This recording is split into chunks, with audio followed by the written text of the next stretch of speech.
Team India ఆట తీరుపై England మాజీ ఆల్రౌండర్ మోయిన్ అలీ తీవ్ర స్థాయిలో విమర్శలు గుప్పించాడు. ఓపెనర్లను తప్పు పట్టాల్సిన పని లేదని, సమస్యంతా లోయర్ ఆర్డర్లోనే ఉందన్నాడు. ముఖ్యంగా ఇంగ్లాండ్తో మూడో టీ20లో శివన్ దుబే 8వ స్థానంలో బ్యాటింగ్కు రావడం వారి వ్యూహాత్మక తప్పిదాలకు నిదర్శనమని విమర్శించాడు. కాగా భారత్, ఇంగ్లాండ్ మధ్య 5 మ్యాచ్ల సిరీస్లో భాగంగా తొలి టీ20 వర్షార్పణమైన సంగతి తెలిసిందే. ఈ క్రమంలో మాంచెస్టర్ వేదికగా రెండో మ్యాచ్లో ఓడిపోయిన టీమిండియా తాజాగా మూడో టీ20లోనూ పరాజయం పాలైంది. నాటింగ్హామ్లో మంగళవారం రాత్రి జరిగిన మ్యాచ్లో ఆతిథ్య జట్టు చేతిలో భారత్ ఏకంగా 125 పరుగుల భారీ తేడాతో చిత్తుగా ఓడింది.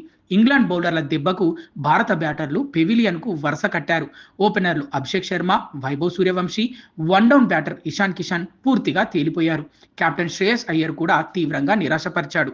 ఇక 5వ స్థానంలో రావాల్సిన తిలక్ వర్మ 6వ స్థానంలో రాగా, అక్షర్ పటేల్ 5వ నంబర్లో బ్యాటింగ్ చేశాడు.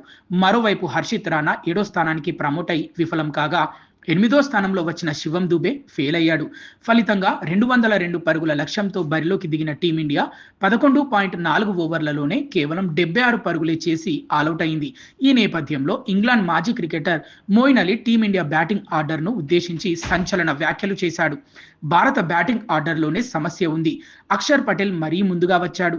తిలక్ వర్మ లేట్ అయ్యాడు. ఇక శివం, అతడు కేవలం స్పిన్నర్ల బౌలింగ్లోనే ఆడతాడు. అందుకే ముందుగా బ్యాటింగ్కు రాకుండా దాక్కుండిపోయాడు.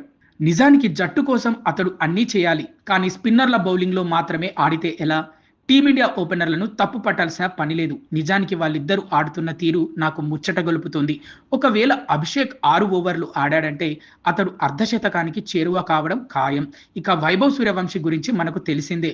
అతడు 50 పూర్తి చేసుకున్నా ఆశ్చర్యం లేదు అని మోయిన్ అలీ చెప్పుకొచ్చాడు. ఏదేమైనా వైభవ్ సూర్యవంశీకి మరిన్ని అవకాశాలు వస్తాయని, అప్పుడు కూడా విఫలమైతే మాత్రం పరిస్థితి చేజారిపోతుందని అభిప్రాయపడ్డాడు.